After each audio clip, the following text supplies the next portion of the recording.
자, 여러분 안녕하십니까. 오늘도 인사를 드리고 있는 크립토 토마토입니다. 자, 일단 오늘도 달러 차트 먼저 살펴보도록 하겠는데요. 달러 인덱스가 오르면서 지금 현재 91.03포인트를 기록하고 있는 가운데 미국 증시들은 일제히 반등하고 있는 모습이 보여지고 있습니다.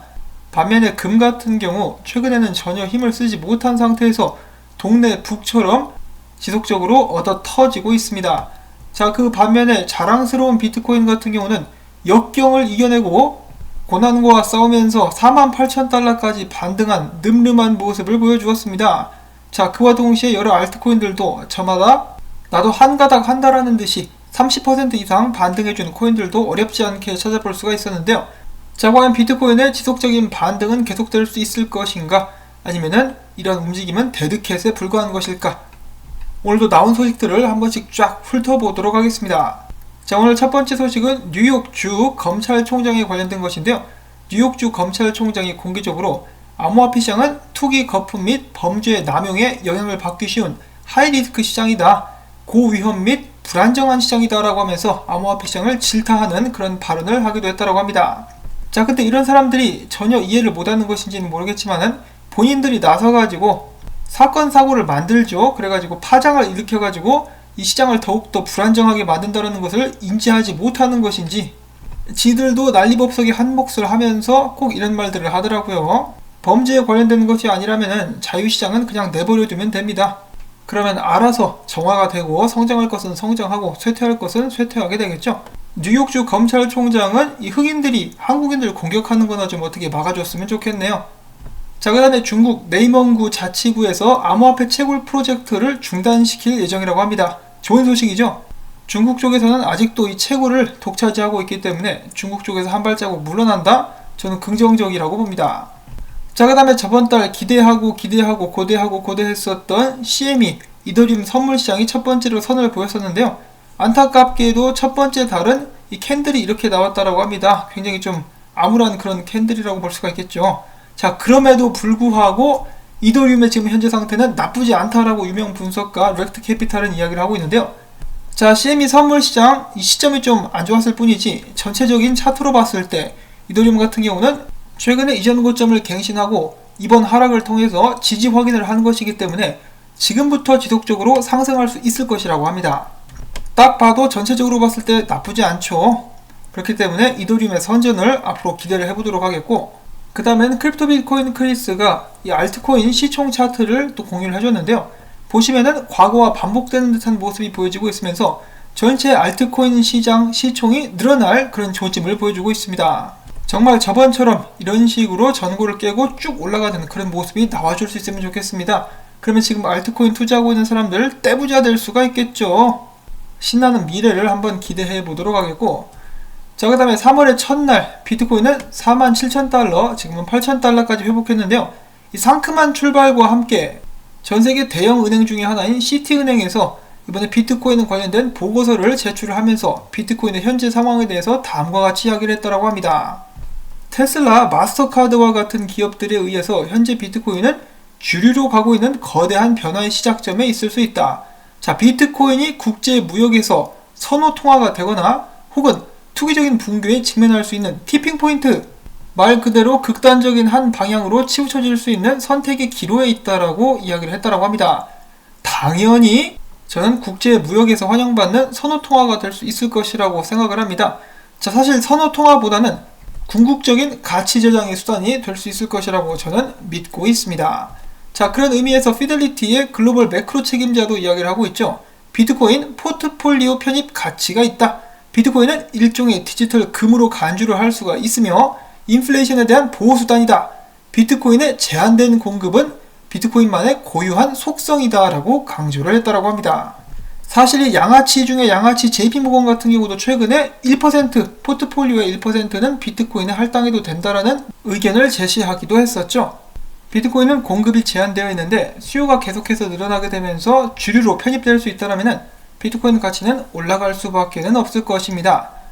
자, 그 다음에는 슈퍼카 제조사인 마잔티가 비트코인 결제를 지원한다는 소식이 나왔었고요. 그 다음에 최근 비트코인이 다시 한번 조정을 받고 있는데 이런 상황 속에서 비트코인 상위 1000개 주소 같은 경우는 전주에 비교를 해봤을 때 보유량이 오히려 9만 개가 늘어났다고 합니다. 9만 6천 개가량이 더 늘어났다는 것인데요. 누군가는 던지는 와중에 누군가는 샀다라는 것을 다시 한번 확인을 해볼 수가 있겠습니다. 그리고 그 중에 한 곳은 이 비트코인을 지키는 요정 마이클 세일러문의 마이크로 스트레러지라고 볼 수가 있겠는데요. 그들은 이번에 비트코인이 조정을 받게 되었을 때 45,710달러에서 328개의 비트코인을 추가로 매입했다라고 합니다. 하나로 치자면은 약 169억 원어치나 된다라고 하네요.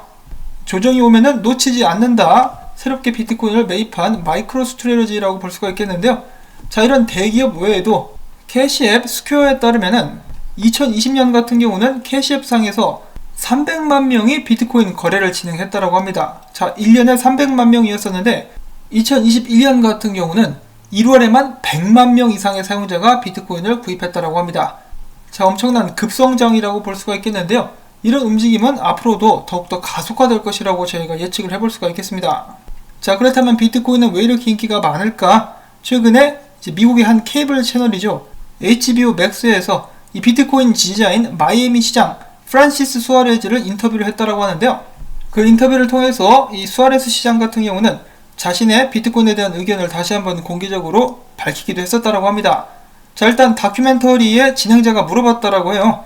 비트코인은 가격 변동폭이 높아가지고 급여나 재무자산으로서 보유하는 것은 좀 리스크가 아니냐. 그러자 수아레즈 시장은 이야기하기를 무엇에 투자하든 위험은 따라다닌다. 직원들은 비트코인으로 급여를 받을 의무는 없고, 또한 마이애미시 같은 경우는 비트코인 외에도 분산 투자를 진행하고 있는데 이미 설탕이나 돼지고기 등 여러 상품에 투자를 진행하고 있다라고 답을 했다라고 합니다. 자, 그 다음으로 또 빼놓을 수 없는 화제거리가 있었죠. 미국의 새로운 재무장관 제넷 옐런이 공개적으로 비트코인을 투기자산이다라고 하면서 비판한 데에 대해서 이 수아레스 시장은 답하기를 비트코인에 투자하는 사람들에게 있어서 가장 큰 매력은 바로 니들 같은 중앙은행 등의 중앙집권적인 기관이 관리하지 않는다는 점이다 라고 이야기를 했다라고 합니다. 자, 물론 비트코인의 변동성이라든지 이 비트코인이 범죄에 악용될 수 있다라는 그런 우려가 있기도 하지만은 계속적으로 암호화폐에 대해서 배우고 지켜보자는 자세가 중요한 것이다 라고 그는 이야기를 했다라고 하네요. 자, 그의 바람인 마이애미가 가장 세계에서 비트코인 친화적인 도시가 될 수 있기를 바라보면서 다음 소식 또 넘어가 보도록 하겠는데요. 자, 여러분, 어느샌가 3월이 성큼 다가오고야 말았습니다. 자, 3월, 작년 3월을 또 잊을 수가 없겠죠. 이 전염병 때문에 전세계 증시 비트코인도 크게 하락한 그런 일이 있었습니다. 통계상으로 봤을 때 이 3월달 같은 경우는 비트코인에게 그닥 좋은 달은 아니었다라고 하는데요. 자, 이번 3월 비트코인은 어떤 움직임을 보여주게 될 것인가? 이 비트코인의 전체 움직임 통계를 내봤을 때 3월달과 9월달 같은 경우 마이너스 5.8%를 기록하면서 비트코인이 약세를 보였던 달로 기록이 되고 있다고 하는데 2012년부터 2020년까지 3월달을 쭉 살펴보시면은 2014년도부터 2018년도까지 연속으로 5년 연속으로 하락을 했었고, 작년 같은 경우도 말도 못하게 떨어졌었죠. 그런데 2013년도 같은 경우는 크게 상승한 그런 모습도 보여주었습니다.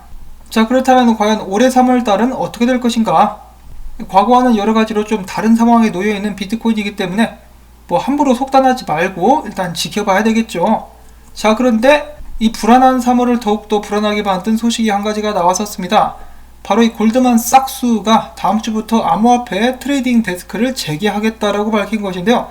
자, 얼핏 들어보면은 다시 한번 골드만삭스가 비트코인 이 거래에 손을 대는구나, 긍정적인 소식이 아닐까라고 생각할 수도 있겠는데요.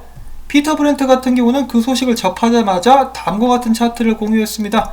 저번에 이 골드만삭스가 비트코인 트레이딩 데스크를 개설했을 때 어떻게 됐느냐, 그 자리가 고점이 돼버렸습니다. 그러면서 쭉 비트코인 가격이 밀렸었는데, 자, 우연의 일치일 수도 있겠죠. 그런데 이 골드만삭스는 좀 재수가 없고 착한 사람들은 아니죠. 아무리 생각해봐도 비트코인에게 긍정적인 영향을 줄 것 같지는 않습니다. 이번에도 작정하고 비트코인 하락에 기여하는 것은 아닌가. 피터 브렌트 같은 경우는 조심하라고 이제 경고를 해주고 있습니다. 자, 과연 어떻게 될까요? 자, 그 다음에는 비트코인 분석들 또 살펴보고 가도록 하겠습니다. 첫 번째로는 크립토 레볼루션의 크립토 비트코인 크리스 분석입니다. 자, 지금 이 비트코인 차트를 보시면은 저번과 좀 비슷하죠. 하락형 쐐기가 생성되고 있는데, 그 전에 앞서서 비트코인은 디센딩 트라이앵글을 만들고 그 다음에 이것을 깨고 아래로 내려오면서 쌍바닥 찍고 상승해주는 그런 모습을 보여주었었기 때문에 만약에 이번에도 그와 같은 일이 반복된다. 그러면 비트코인이 반등해주면서 약 52,000달러 근방까지 올라갔다가 떨어지고 후에 이 디센딩 트라이앵글을 하락으로 이탈, 그리고 여기서 바닥 찍어준 다음에 상승할 가능성이 있다. 참고만 하면 좋겠다라고 이야기를 해주었습니다. 그러니까 만약에 이 예측대로 흘러가게 된다면 비트코인이 조만간에 반등할 수 있겠지만은 신고점을 갱신하기는 좀 힘들지 않을까라는 그런 시각으로 바라보고 있는 것이겠죠. 그 다음에 크레디블 크립토라는 분석가도 비슷한 의견을 공유해주고 있습니다. 비트코인이 반등을 해주겠지만은 이 5만 달러, 5만 2천 달러를 넘지 못할 것이고 5만 달러 근방에서 막히면서 4만 달러 아래 3만 7천 달러까지도 떨어지게 될 수 있지 않을까라는 예측을 해주고 있었고, 그 반면에 크립토 보스라는 분석가 같은 경우는 지금 4시간봉 차트를 살펴봤을 때 이런 식으로 상승하는 채널이 형성되어 있고 비트코인은 바닥 근방에 있다. 그렇기 때문에 지금부터 상승할 수 있을 것이라고 기대를 하는 모습을 확인을 해볼 수가 있었는데요. 자, 과연 비트코인의 운명은 어떻게 될 것인가? 여러가지 엇갈리는 분석 및 정보들이 나와 있는 가운데 비트코인의 향후 행보가 주목이 됩니다. 한편 크립토 퀀트의 주기영 대표 같은 경우는 비트코인이 43,000달러대를 기록했을 때부터 코인베이스에서 다시 한번 큰 프리미엄이 붙었었다라고 합니다. 그러면서 코인베이스 프리미엄이야말로 비트코인에 큰 영향을 줄 수 있는 지표가 아닌가 싶다. 그리고 또한 지금 현재 상황을 봤을 때 단기 비트코인 조정은 끝난 것 같다라고 이야기를 해주기도 했었습니다. 자, 과연 비트코인은 지속적으로 상승할 수 있을 것인가? 예측은 할 수 있지만 장담을 할 수 없는 암호화폐 시장. 앞으로도 지속적으로 비트코인의 활약을 기대해 보도록 하면서 오늘 영상은 여기서 또 마무리를 짓도록 하겠습니다. 오늘 나온 정보들 들어봤더니 좀 도움이 된 것 같기도 하다. 그렇다면 수고했다는 의미에서 토마토밭에 칸초 던지기 광고 시청을 통해서 부탁을 드리면서 저는 다음에 새로운 소식 가지고 인사를 드리도록 하겠습니다. 안녕히 계십시오.